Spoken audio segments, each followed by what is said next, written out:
Vic Park was at the guard on that date. Stop crying, man. Not entertainment. Stop crying, man. Not entertainment. Not entertainment. Murder. Wait a second. Did Jake Paul and Anthony Joshua really just clash behind closed doors? Reports are circulating that the two were involved in a tense, unofficial face-to-face. Nothing has been formally confirmed, but the rumors alone are already shaking up the boxing world, especially with talk of a possible 2026 matchup starting to surface. Either way, things just took a sharp and unexpected turn. I know my boundaries. I want to fight Anthony Joshua exclusive because I know that I will beat Anthony Joshua's. Jake Paul has never been subtle about calling out the biggest names in boxing. And now, with 2026 being floated in his own posts, his attention appears locked on two-time heavyweight champion Anthony Joshua. Just like when he stirred controversy with the Mike Tyson event, critics have rushed in, labeling him boxing's favorite disruptor for even mentioning AJ. But Joshua didn't brush it off. When asked, he responded plainly, he'd take the fight. That alone poured gasoline on the conversation. Then Tommy Fury, the only man to hand Paul a professional loss, jumped in with his own sharp words, adding another layer to the noise that it's the kind of matchup nobody was predicting, yet suddenly can't stop talking about. Could Jake Paul really end up across the ring from Anthony Joshua in 2026? The internet is already in meltdown mode after Paul hinted at it, reviving the same backlash he faced when he announced the Tyson bout. Fans, critics, and traditionalists are split, some calling it impossible, others wondering if boxing is once again being pulled somewhere unexpected. I know he just got knocked out, right? Yeah, he doesn't have a chin and he has no skill and he's stiff. And I love you, Anthony. We're friends, all this, but I want to fight you. Joshua's calm, almost casual reply, "I'd fight him," only made the situation louder. It instantly shifted the conversation from internet noise to something that felt at least remotely possible. Now the question isn't just whether this is promotion. It's whether Jake Paul could actually maneuver himself into a fight with one of boxing's most recognizable heavyweights. And Paul didn't waste a second letting the moment cool off. He leaned straight into it, posting a photo of Joshua mid-call, feeding the rumor mill while taking subtle shots at AJ's durability and overall game. He wasn't just responding anymore. He was poking. But before Paul could fully center the story around Joshua, a familiar name forced his way back into the frame. Tommy Fury, the only man to beat Jake Paul in the ring, stepped in, dragging old history into a brand new controversy. We always want to see that, don't we, at the end? And that is what we did see. I thought with Fury, basically, the rounds he won was when he picked up and was nice and busy with his jab. Fury didn't hesitate to pull the spotlight back onto himself. He jumped online and reminded everyone that he's still the only person to hand Jake Paul a loss, emphasizing that he did it while injured. According to Fury, Paul talking about elite heavyweights makes no sense when he couldn't get past someone who claims he was fighting with one good hand. The message wasn't subtle. Fury framed himself as unfinished business, mocking the idea of Paul being anywhere near world-level heavyweight conversation and reinforcing that their result still defines Jake's credibility. In his eyes, no amount of new call-outs changes the one line on Paul's record that actually matters. And he didn't stop there. Fury also suggested that behind the scenes, Paul has been trying to tempt him back into another fight, exposing what he claims are fresh attempts to reopen a rivalry Jake publicly pretends he's moved on from. Good morning, guys. Just wanted to give a little opinion on everything I've been seeing on social media lately. Jake Paul versus Anthony Joshua. Just wanted to come in here. Fury also revealed what he says was a serious offer behind the scenes. According to him, Paul's camp floated a rematch worth around $6 million. Fury claims he turned it down without hesitation, arguing that he already made more than enough from their first meeting and has nothing to gain from running it back. Instead, he flipped the pressure back on Jake, saying if it's really about legacy, he should deal with the one loss on his record before chasing names at the very top of the sport that come and poured gasoline on an already loud conversation. Across boxing circles, reactions split instantly. Traditional fans rolled their eyes, writing the whole idea off as another headline-driven cash play. But others leaned in. The scale alone makes people curious. A social media superstar turned pay-per-view magnet against a former heavyweight champion is the kind of crossover boxing rarely resists, and timing is what keeps this from dying. Paul is coming off a Netflix event that pulled massive global attention. Joshua, meanwhile, is in a phase of his career where visibility matters almost as much as titles. Big fights, big stages, big money.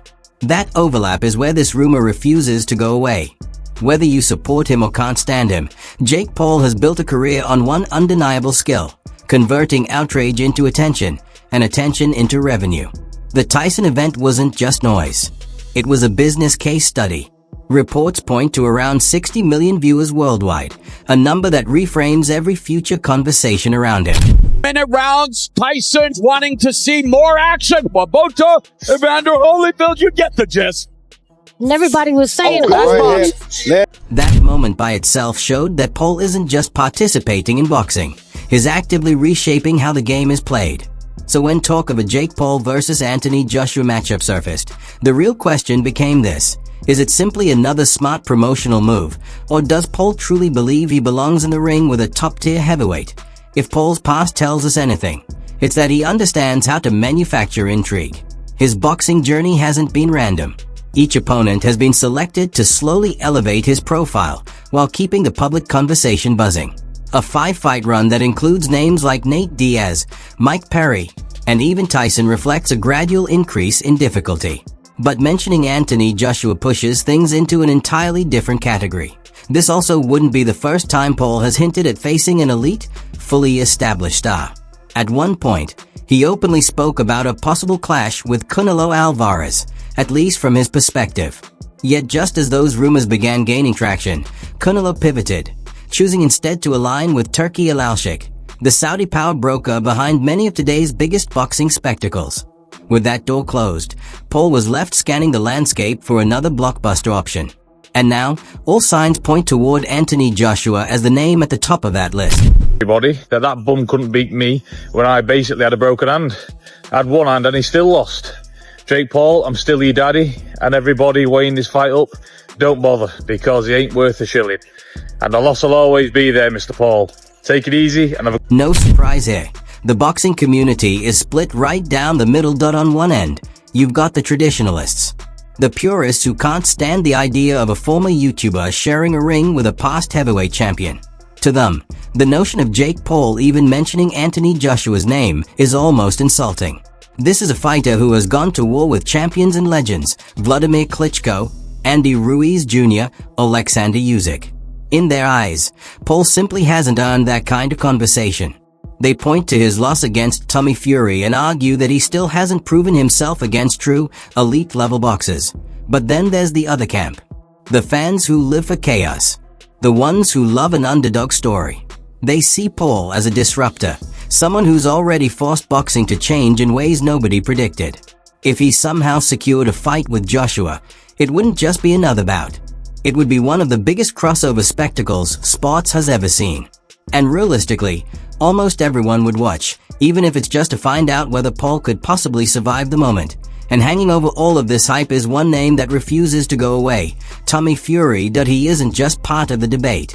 He's the one man who's actually beaten Jake Paul as a professional. And he makes sure the world remembers it.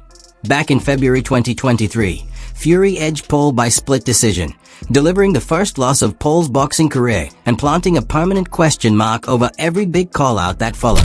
The right hand off the back of it. He kept the distance when he did that, then he made it really hard for Jake Paul. The rounds that Paul won, Fury kind of neglected. Later that same year, Fury added another high-profile name to his record by defeating KSI, extending his momentum before a hand injury forced him out of action. Even while sidelined, Fury hasn't faded into the background. His voice still carries weight, and his latest shots at Jake Paul make one thing clear: he has no interest in letting his old rival reshape the story. While Paul is busy mentioning Anthony Joshua, Fury is demanding a sequel. He keeps reminding everyone that there's unfinished business that hasn't been handled yet. Before chasing giants of the heavyweight division, Fury believes Paul should first address the one loss that still hangs over his career right now. It's impossible to know whether Jake Paul versus Anthony Joshua is a genuine possibility or simply another expertly timed headline play. But one fact is undeniable. Paul has once again dragged the entire boxing world into the conversation. Would Joshua really risk the criticism that would come with stepping into the ring against Paul?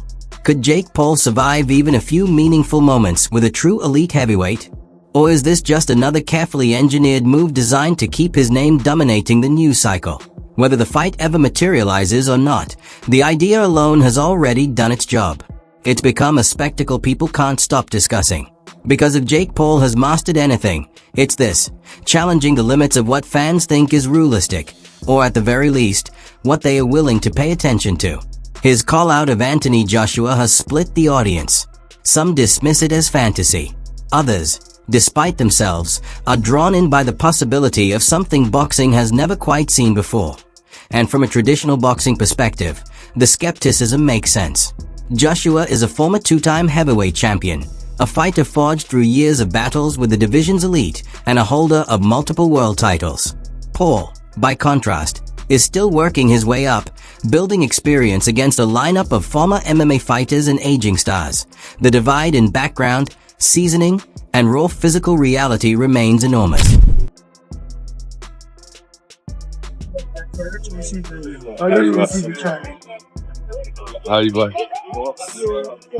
Anthony Joshua has spent his entire career in the heavyweight division, while Jake Paul has mostly competed in much lighter weight classes.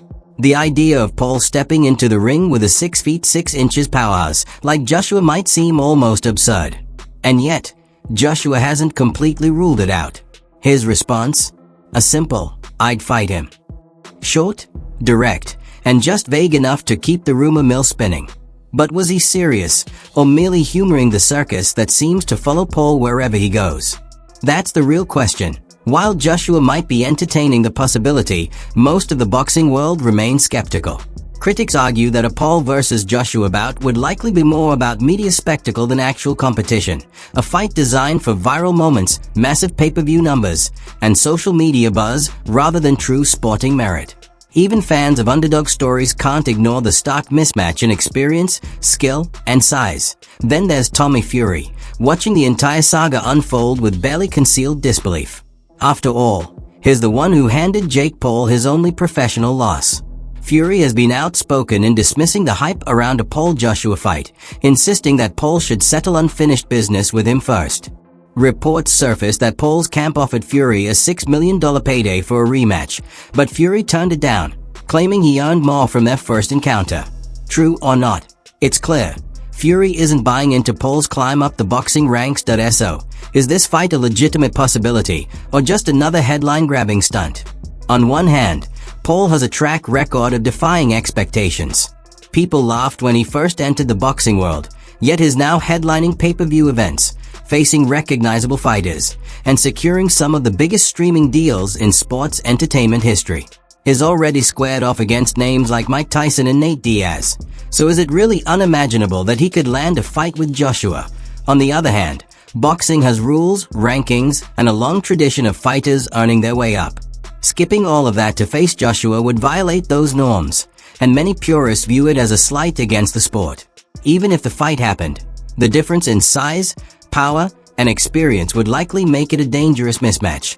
And yet, maybe that's exactly why this scenario captures attention. Fans are drawn to the possibility of Paul stepping beyond his limits, seeing if he can survive against one of the top heavyweights of this era, or witnessing the moment he might finally be humbled ultimately. This matchup is as much about entertainment as it is about boxing. And when there's money and hype on the line, both sides will be listening. What do you think? Is Jake Paul actually onto something, or is this just another overhyped fantasy? Would you tune in to see Paul versus Joshua, or is it a waste of time? Drop your thoughts in the comments below. For the latest updates on boxing news, fights, and events, subscribe to Knockout Updates and turn on notifications so you never miss a moment.